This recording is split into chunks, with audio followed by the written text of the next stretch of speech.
Assalamualaikum baraya di Tatar Sunda kumaha darama nepangkeun simkuring wasta Yuyun Yuningsih sejang ngiring makalangan midangkeun carita nganggo basa Sunda. Ieu mah etang-etang mikanyaah kana budaya sareng basana.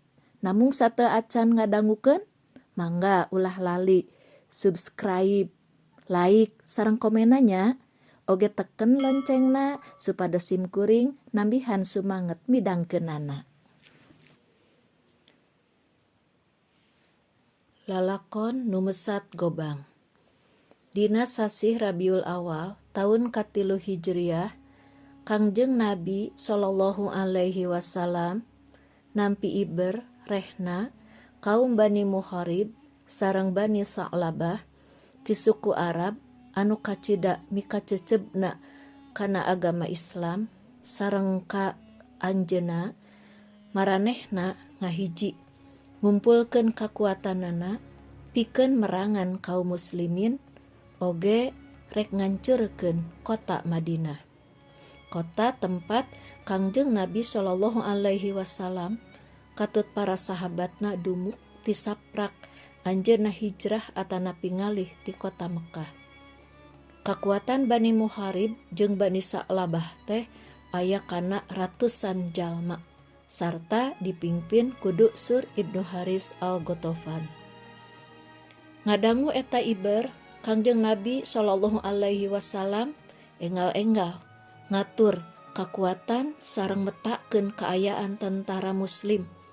Jalaran anjeunna ku anjeun bade angkat ka medan jurit sareng mimpin pasukan langsung nya anjeunna memeh angkat peupeujeuh heula ka sahabat Utsman bin Affan. Ya Utsman, kami ngawakilkeun kapamingpinan ka anjeun. Umat jaga Madinah supaya aman. Dina tarikh diuningakeun upami perang dipingpin ku Kangjeng Nabi Shallallahu Alaihi Wasallam disebatna teh Ghazwah.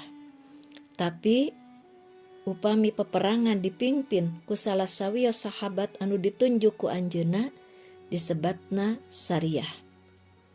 Saparantos sagala rupina siap, lajeng anjeunna kaluar ti negeri Madinah pikeun nuju desa Ghatafan disarengan ku 450 urang tentara muslim anu parantos saged siap siaga jihad di jalan Allah Subhanahu wa ta'ala pikeun ngalawan kekuatan musuh sarta pikeun merangan musuh anu gesiap-siap rek nyerang kota Madinah. Di satengahing lalampahan tentara muslim papanggih jeung salah saurang jalma ti pihak musuh nyaeta Bani Sa'labah anu ngaranna Hibab. Samemeh digentraan ku Kangjeng Nabi Shallallahu Alaihi Wasallam oge, Hibab buru-buru miheulaan nepangan anjeunna. Bari sorana haros-hos haruhahareho pok nyarita. Upama maranehna terangeun salira sareng pasukan muslim sumping, pasti maranehanana bakal ngarasa gimir, bakal ngarasa sieun, moal wani pikeun ngayonan kakuatan tentara salira. Pasti maranehanana bakal lalumpatan mulu gunung pikeun nyumput. Ari ayeuna anjeun rek kumaha atuh? Taras Kangjeng Nabi Shallallahu Alaihi Wasallam ka Hibab. Ayeuna mah simkuring sejak masrahkeun diri simkuring sagemlengna ka salira pokna daruda. Lajeng saparantos kitu manehna ngucapkeun 2 kalimat syahadat tanda manehanana lebet Islam. Ku Kangjeng Nabi Shallallahu Alaihi Wasallam manehna sina sasarengan sareng sahabat Bilal bin Robah. Tugas Hibab nyaeta jadi panuduh jalan ka kampung Dhi Amaro desa Ghatafan. Nalika pasukan muslim geus tepi ka eta lembur, ana breg teh hujan ngagebret badag pisan. Atuh sadayana tentara muslim kalebet anjeuna jibrug rancucut raksukanana salajengna ari kumaha kaayaan musuh barang maranehanana ngadenge tentara muslim geus tepi kalembur di Amaro tang tuai ngarasa sieun gimir lain di kieuna langsung maranehanana lalumpatan muru gunung anu deket didinya rek nyumput. Musuh anu rek disanghareupan geus kalabur. Hujan anu tadi ngagebret oge geus mimiti root. Kangjeng Nabi sallallahu alaihi wasallam sareng pasukanana maksad bade istirahat reureuh heula. Ngararaoskeun kacape. Bari ngantosan raksukanana anu dipoekeun tuhur deui goledag weh. Anjeunna ngagoler handapkeun hiji tangkal nyalira. Sedengkeun tentara muslim oge sami pada istirahat bari ngantosan raksukanana tuhur deui maranehanana moe-moekeun raksukanana anu baseuh teh sarta sibuk masing-masing dan teu aya saurang oge anu ngajagi Kangjeng Nabi sallallahu alaihi wasallam. Kaayaan kitu teh katingali pisan jelas ku pihak musuh ti luhureun gunung. Maranehanana nempoeun yen Kangjeng Nabi sallallahu alaihi wasallam nuju istirahat ngagoler handapeun hiji tangkal nyalira deui teu aya anu ngajagi. Sementara kaum muslimin oge paburencai katingalna. Terus tentara musuh buru-buru laporan ka duksur pingpinan maranehanana ngeunaan kaayaan Rasul sareng umat Islam tadi supaya turun rerencepan ngadatangan anjeunna sakalian weh mun bisa mah pateni sinapaeh langsung. Sabab ceuk maranehanana ieu teh mangrupa kasempetan anu hade pisan. Lamun ngahaja mah adu hareupan pimanaeun aya kawani, pimanaeun aya hasil, cenah kitu ceuk maranehanana ka duksur. Terus duksur turun ti eta gunung. Bari nyolegrengkeun gobangna. Lanti pisan ku katayepan ngadatangan Kangjeng Nabi Muhammad sallallahu alaihi wasallam kitu kangeunana. Geus kitu teu antaparah deui langsung manehna nodongkeun gobangna di luhureun mastaka Kangjeng Nabi sallallahu alaihi wasallam. Bari ngahaok sorana handaruan molotot nyarita.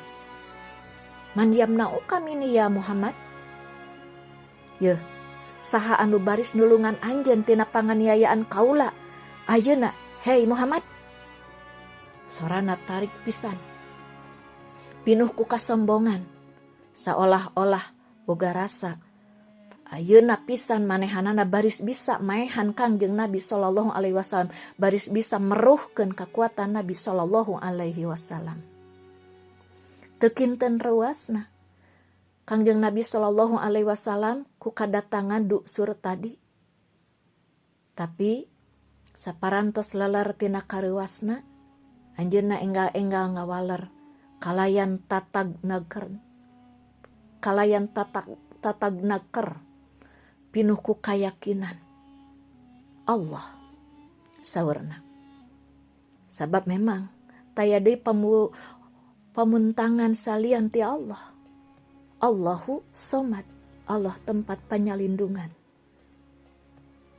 Nah atuh barang si duksur ngadenge kalimat Allah anu diucapkeun ku Kangjeng Nabi sallallahu alaihi wasallam tadi, ucapan anu pinuh ku keimanan, ucapan anu pinuh ku keyakinan, kadengena ku manehna lir gelap saleser anu ngajelebet kana hatena. Tiba-tiba sagala kekuatanana ilang, hatena ngaleketei, sakujur awakna teu puguh. Terus leuleus taya tangan pangawasa. Leungeun anu keur nyepeng eta gobang teh tiba-tiba rarengkeng ngadaregdeg antukna tuk wae eta pedang teh murah kana tanah. Ningal kitu sakedet netra eta gobang enggal-enggal ku Kangjeng Nabi sallallahu alaihi wasallam dicandak. Teras we ditodongkeun kana luhur sirahna. Persis juga kalakuan manehna tadi ka anjeunna. Nah, tibalik ayeuna mah. Saur Rasul, "Man yamnau kami ni ya Duksur." Yeuh Duksur, cing saha anu baris nulungan anjeun ayeuna tina panganiayaan kaula, sok sebutkeun. Si Duksur ngan bati calangap reuwas lain di kieuna. Sieun jeung inggis Kangjeng Nabi sallallahu alaihi wasallam tega nigaskeun gobangna kana sirahna. Mana teuing ngagelencengna. Manehna ngan ukur bisa nyarita bari arap-ap eureup-eup. La ahada. Teu aya saurang oge cenah anu bisa nulungan manehna dina kaayaan kieu. Baraya sadayana cing teguh. Nah kinten-kintenna Kangjeng Nabi sallallahu alaihi wasallam cios. Sareng tega nigaskeun pedangna ka Duksur anu geus kumawani rek mateni anjeunna. Sementara ayeuna manehna dina kaayaan teu walakaya tanpa pakarang atanapi teu cios. Mana horeng Kangjeng Nabi sallallahu alaihi wasallam teu cios nigaskeun gobangna kana sirah si Duksur. Justru anjeunna mulapeskeun deui eta gobangna ngahapunten kana sagala kalakuan Duksur tadi. Barang kaayaan kitu si Duksur kacidas sadarna, sadar anu sasadar-sadarna yen Kangjeng Nabi sallallahu alaihi wasallam jalma anu dipika ceceb, jalma anu rek diperangan teh laras-laras jalmi anu luhung budina, mulia akhlakna, pinuh ku welas asih ka papada jalma, bujeng-bujeng ka para sahabatna, ka musuhna wae oge, ka jalma anu siga manehna anu rek jelas-jelas rek mateni ka anjeunna.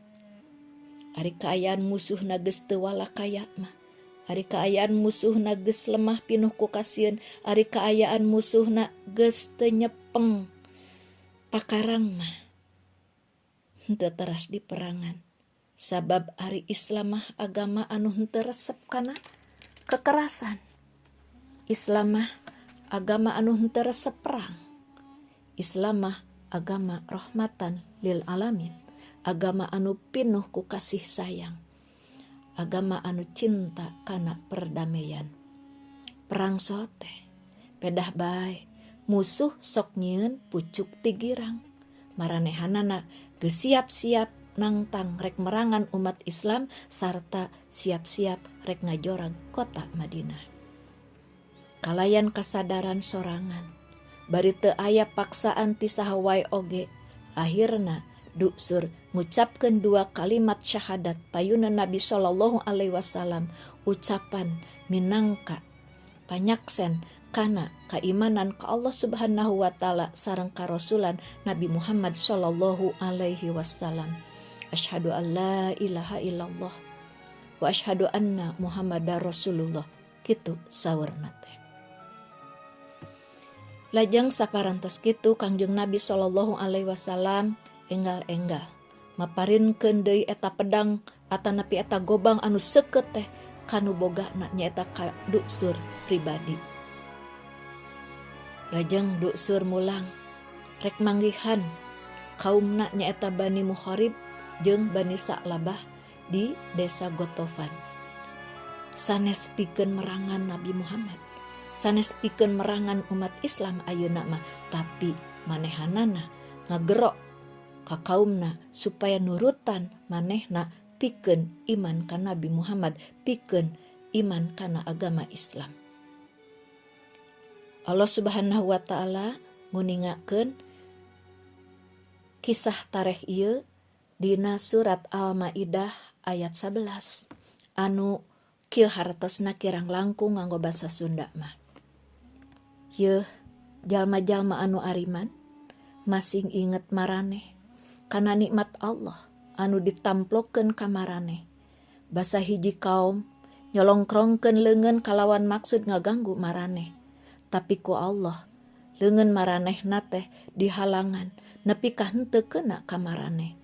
Jeung maraneh kudu takwa ka Allah, jeung ngan ka Allah kaum mukminin kudu tawakal.